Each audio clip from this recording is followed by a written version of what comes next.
What is urban planning and how does it affect developments in your area and in the country?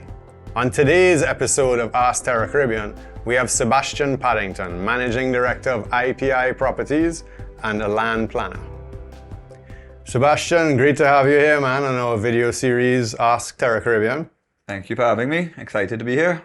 Great, man. So you're here in the capacity of MD of IPI Development, as well as the Vice President of the Trinidad and Tobago Society of Planners. Yeah, that's correct. Yes. Fantastic, man. So why don't you tell us a little bit about yourself, about how you got into this field of work? Started as a planner, now a developer. Yeah, well, I started, my grandfather was an architect, one of Trinidad's foremost architects, Colin Laird. So he would have designed, you name it, a public building in the country, Brian Lara Promenade, National Stadium, Queen's Hall, the National Library. He was the architect on that. So I would come and intern with him every summer during in the 1990s when I would take a break from my swimming life.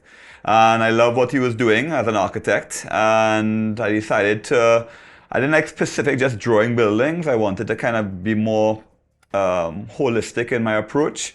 So somebody said, check out urban planning, check out planning. So after my undergrad, I went and did a master's in planning, and I like planning because it really, it encapsulates cities and neighborhoods and buildings. You weren't just focused on drawing. I dealt with planners and engineers and architects and real estate agents and banks. It was really holistic. So I got my degree in that, and I decided to intern with some different people in Trinidad. I first started off with Malabar Farms Development, the Bovell family, did some work with them. Then I decided to come back to Trinidad, and Town and Country Planning had an opening, and they had a lot of foreign planners in Trinidad at that point in time to do the work, and they wanted to recruit locals. So my first job actually was in Town and Country. My first full-time job was in Town and Country Planning. I was in charge of the North office. So basically from Port of Spain to Filet, to Chagaramas, and then also Central, called T5. As a young guy in his 20s working here, the Prime Minister was my line minister at that point in time, so a really good experience. And then I met with a gentleman called Ivan Lachlan, who was in charge of like Susu Lands, and he was the chairman of what was the HDC, it was called the National Housing Authority, NHA, with John Humphrey. And I had done some internships with him when I had a CEDA scholarship in Trinidad. And he said, let's start a business together. So I left Town Country Planning. Me and Ivan Lachlan set up a company called ILSI in 2004. After my Town Country experience, I wanted to try the private sector. I was going to work with a much older guy who had lots of experience. So working with Colin Laird, who had 50 years experience, and Ivan Lachlan, who had 50 years experience, we started this business together. It was great. And then a company called Geneva came to Trinidad and started getting the project management work and planning work for a lot of work in the region. Every 10-story building basically was project managed or designed by Geneva from, I would say, 2005 to about 2010. And they decided to acquire my shares in IPI, in ILSI. So they bought me out, made me a shareholder, I became a planner at Geneva, was working on master planning for all sorts of projects, the Antigua, the country of Antigua and Barbuda, Port of Spain, San Fernando, Miami, Montreal, you name it. I was working on master plans all over the world with Geneva, great experience. I decided to go there because the boss of Geneva said, look, you can have my position if you're good enough. This is the Caribbean region. I'm like, great. And I eventually became in charge of Geneva for the Caribbean region in 2011. At that point in time, they were bought over by a company called WSP, and they went public. I remember that, yeah. So very luckily, because I was a shareholder in a private company, we went public. I did very well, thankfully, and that really launched my career. I ran WSP for 4 years until 2015. And then they wanted to relocate me to Latin America to run WSP Latin America, which is South America, Central America.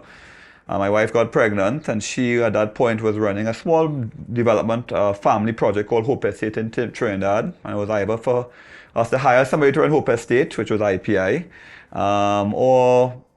I don't go to Latin America, or I leave WSP and I come to IPI. So I resigned from WSP in 2015.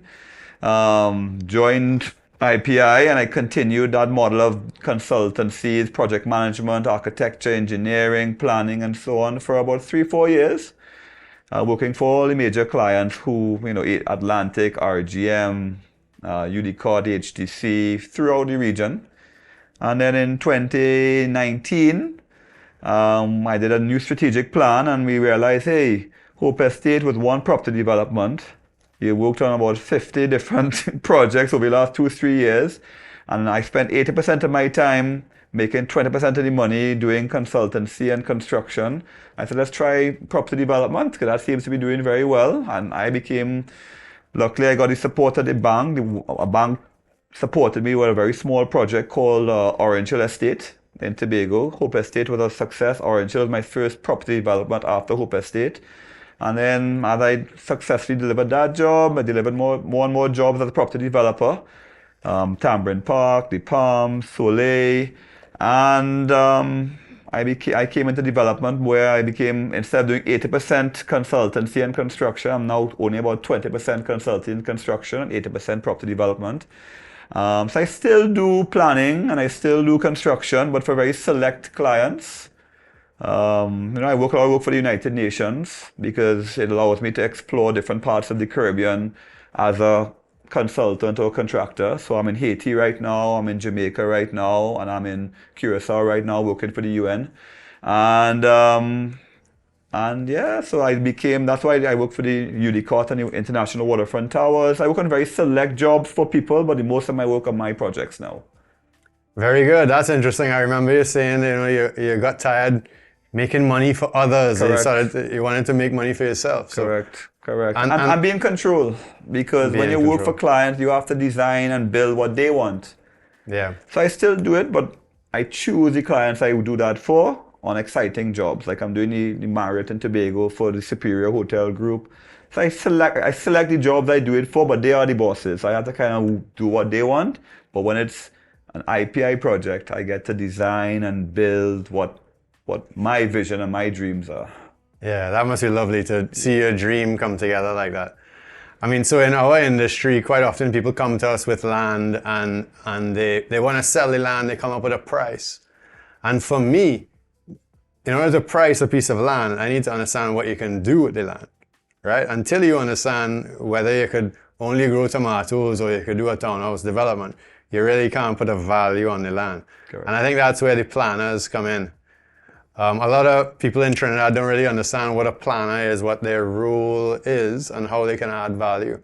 Maybe you could speak a little bit about that. Sure. So I think planning is unfortunately not where it needs to be in Trinidad and Tobago, because we deal with, first you start at a national level. So you have to have a national physical development plan. And that our current plan is from 1984, our National Physical Development Plan, and by the Act of Town and Country, every 5 years that plan is supposed to be revised, and every 20 years a new plan is supposed to be done. So you start at the national level, then you come to the regional level, and then you come to the local level. And you should not have to be guessing what that land on number 5 Alexandra Street is going to be, because it should be informed by the national plan, which informs the regional plan, which informs the local plans, and they constantly revise and update it based on trends, based on changing needs in the population, based on infrastructural upgrades, based on technological upgrades, based on overcrowding of cars. So unfortunately, we do a bit more what I call piecemeal planning, unfortunately, where we still try to work within the zonings and high level, but then you have a lot of, I would say, piecemeal approvals, which sets precedents, which then unfortunately may allow an agricultural area to become residential, but it does not have sufficient infrastructure, for example, to service it. Or does not have, it's causing sprawl. Or you may have undeveloped, unapproved developments, which then also sets a precedent. So you may have developers or persons who go and build a house in an area that's a sensitive, environmentally sensitive area, and because they don't have the enforcement is not where it needs to be, it then sets another precedent, and the guy next door says, well, if he's getting away with it, I can get away with it. So we need to really step back and work on a national, have the national plan, the regional plan, and the local area plans updated, implemented, and enforced by the relevant agencies. So Town and Country Planning has a development control unit and a development planning unit that have to work together. You're planning developments and you're controlling developments. And I think that we're town and country, we're trying, the society of planners are trying, but it really is, we have a lot of work to do in order for us to ensure that developments are done in a properly planned manner.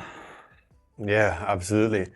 So a guy with a piece of land who's trying to figure best use and considering what to do with the land can approach a planner or go down to Town and Country themselves. I understand Wednesday is open to the public day, right? But would that be the first step, Town and Country? And Yeah, I mean, the ideal situation would be for it to go online, and you could download in your neighborhood what is the zoning, what is the approvals, what are the site development standards allowed. But a lot of this information, unfortunately, is not public knowledge quite yet. So yes, the typical first step would be an outline planning approval, whereby or a status of land request. Now, things are now becoming online. As you may know, Develop TT are doing a great job in trying to have all of the approval agencies online.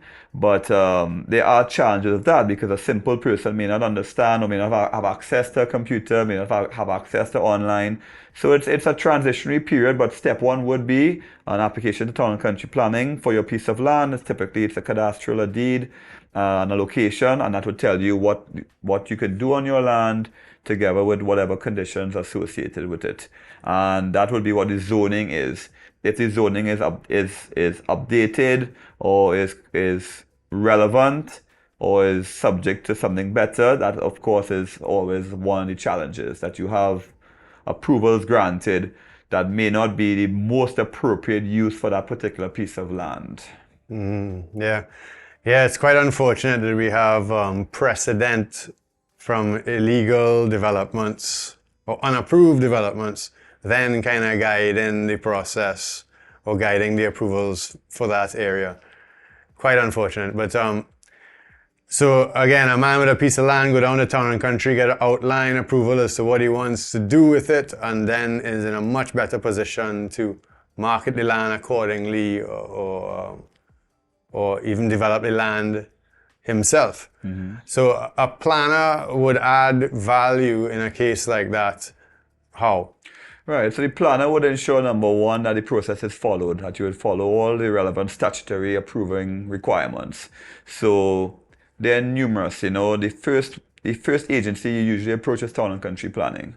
If the development requires an EIA or a CEC, then you also start involving the EMA at the outset as well, depending on the nature of the development. And then you would find that most of the other agencies, WASA, TNTech, fire, drainage, traffic, transport, the regional corporations, they would all be involved depending on what is the nature of the development and most likely what are the requirements and conditions granted by the Town Country approval. So, the agencies do a great job trying to ensure that the relevant approvals are granted. The planner should provide a holistic approach in terms of guiding the development to ensure what is built is within conformity to what the land can yield and what the requirements would be, so that you want to build a project that you're not going to have issues with Town and Country or with fire or with WASA and so on and so forth. So the planner is usually an instrumental person who would work with the engineers, work with the architects, with the surveyors to make sure it all comes together. Very often you would find a lot of applicants won't engage a planner, or they may not even engage an architect, or they may not engage engineers, and that's when you have some challenges. Now, some agencies require a stamp from the professional, such as the structural engineer. If you're going a certain height of stories, they'd want the drawings to be stamped by a structural engineer. But for example, a house, you don't have to have a stamp from a registered architect to submit a house. A subdivision plan, you don't have to have a stamp from a surveyor, from a planner to submit to Town and Country Planning. So you may find that people may try to submit applications that don't conform to requirements, and then all that clogs up the system because they may not have the right size of roads or the open space or So it really is a great idea to engage the professionals because the professionals are trained in what they do, and it would make the jobs of the agencies a lot easier as well too, because then they can ensure, hey, this is a complete package, complete application. It's being done the best practice. It's being done in conformity with the local area plans or regional plans for the area, if they exist or not, and it makes the whole place better. So when you're designing properly, and you're not designing, my Ivan Lachlan, who I worked with, always said, so you shape the land, you shape the society, and if you build, and my grandfather was always, he never had burger proofing in his projects. He always had lots of green spaces, and if you design a ghetto, you're gonna create a ghetto. When he did the Brian Lara Promenade, people said, no, you can't put those plants there, you can't put this furniture there, you can't do this these people are going to vandalize it. I remember we would test out this stuff in our garden for months before, but as you shape and design a project, you shape the mentality of the people who use it, and that's why public spaces and design is so important, and following the approvals. I agree with you. By creating an environment, people will conform to that environment. And it is so important to plan well in advance, especially in an environment like this and all the global changes we're seeing. I mean, drainage in Trinidad is the biggest headache for a developer now, as I understand it, and rightfully so, because of the level of flash flooding we have, whether it be riverine or surface, right?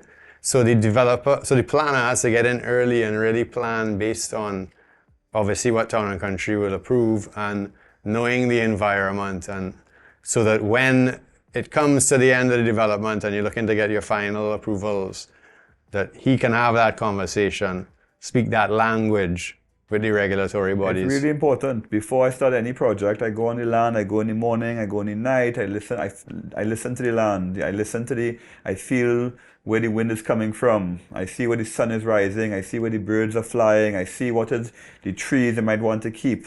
You look at the surrounding, you drive around the areas, you see what's happening in the areas, and the land has to dictate what you do. You can't fight the land, and you see projects being built around the world, and people can't be living in places like cages and without any green and for children to play, and then people are living 2-3 hours outside of where they work. I mean, imagine having to jump in a car and spend 2 hours of your life in a car driving to work and 2 hours back. I mean, what kind of life is that? We need to be looking at bringing people to work, live, and play within a certain area, within a certain radius, so you can, you don't have to be spending 2-3 hours a day commuting, for example. And so when I look at projects, access is a big deal for me. We're putting more and more cars in the road, causing more and more traffic, and these are all the things that proper planning would help alleviate. Yes, absolutely. It is really unfortunate to have to spend all that time getting in and out of your house every day. And I could see that. I could see where planning really, incorporating the environment and listening to the land. I like that. It's so important. And just taking those steps in advance of development so that when it's completed, it's been thought through, it's done properly. Correct. You're saving on corrective measures, which are usually very expensive, or postponing, approvals, or push back from the regulatory bodies because you didn't comply 100%. And we always drive people to planners because they come to us with a piece of land, as I said, and they're not certain what they could do with it. Somebody said to me years ago, which has always stuck with me, that the value of an asset is based on its contributive value. So you look at a piece of land and what can be done with that land really speaks to the value of that land. Correct. So for us to sell a parcel of land, we need to really understand what can be done with that land. Yeah. And then we can come to a value for the land and really see the worth. And what would people pay to enjoy that land and enjoy that property? I'm doing a resort in Tobago right now. Well, 2 resorts. One is IPI zone and one for another client. And the IPI resort that we're building, I'm looking at It's going to be one of the first 7-star resorts in this part of the Caribbean. So it's going to be completely world class. And so rather than me, I'm trying to change the narrative in Tobago. So for example, if we say, no, don't go and spend money, don't do it too fancy. People are not going to pay that money. People aren't going to want to appreciate that. Just do some regular rooms and a regular resort. But no, I'm going above and beyond. I believe that once you create a project and you create a destination, people will appreciate the value that you're trying to contribute. I'm doing a lot of renewable energies and I'm doing a lot of sustainable ways to develop this project. And I believe that there are people out there who would want to enjoy that space and who are willing to make it happen, And if you just keep doing what's being done, we're not going to get to where we need to be. We're not going to take Trinidad and Tobago to the next level. And we need to realize it starts by this is where we live and we work and we play, within these buildings and these spaces. And if you're not happy in your physical environment, it's going to affect your mental as well. Absolutely, absolutely. Yeah, your environment, I don't think we truly understand the impact of our environment on our lifestyle, on our happiness, right? Can you imagine working all day, not having a window in your office? Yes. Or not having fresh air all day, and imagine how you would feel. Or you coming home and it's a dark room, or or you come outside to play and you don't even have any grass to walk on, or you have to get some groceries and the nearest supermarket is a 45-minute drive away, or because unfortunately sometimes people can't afford certain areas. They find they have to live far away from the conveniences. So we need to look at increasing, looking at urban areas, designing them with a correct balance of green and hard surfaces, looking at densities, and again, most importantly, ensuring that not just the rich, but all walks of life can work, live and play in the same area. When you go to many cities around the world, it's not just the super rich who live in these areas. You have the students, you have the artists, and that's what we need to do. We need to ensure that our designs and that we implement can accommodate the full spectrum of society. Yep, and bad planning is part of what has us in the challenge we're in today. When we look at the heat outside, right, today as compared to 10 years ago, right? The same flooding we're talking about, right? Had it been planned properly with more green spaces, more trees. Correct. Of course, the place would be cooler. Correct. There would be less flooding. Correct. So it's huge, and we must plan well today for a better tomorrow. Correct. I mean, I always make the joke that, Trinidad has too much water in the rainy season and not enough water in the dry season. Yes. So it's all this rain, why aren't we capturing it? Why aren't we, our dams are... So we need to use the natural environment and start fighting the resources. And the reality is, we don't have to reinvent the wheel. It's done all over the world. We got some very bright people here in Trinidad and Tobago that can work on these things.